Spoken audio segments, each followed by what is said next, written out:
Well, my mother really influenced all my investments, and basically who I am, Georgette.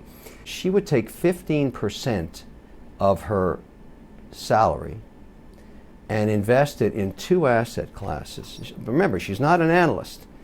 She bought telco bonds for 50%, and they were these are 5 to 7 year bonds, generating, in those days, 7.5%. And then she bought dividend-paying stocks, big dividend-paying stocks in the S&P 500. And her philosophy was people will freeze themselves. They'll turn their electricity off before they turn their phone off. They love to talk.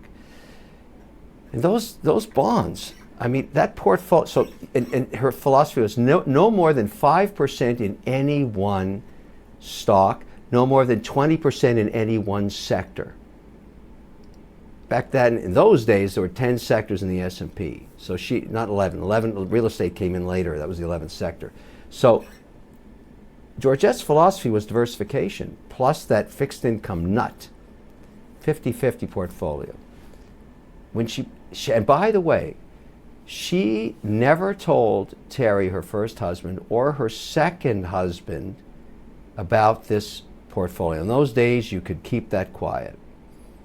And never, ever told either of her husbands about this. And why do I know this? Because I'm the older brother, and when she died, the executor called me and said, "Hey, you got to come down here.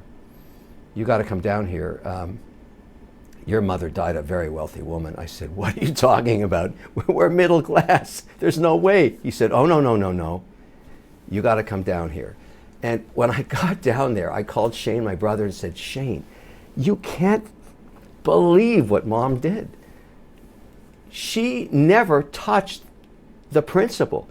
I always wondered how she paid for everything, like, my college and helping me out and stuff, and both of her sisters and their husbands.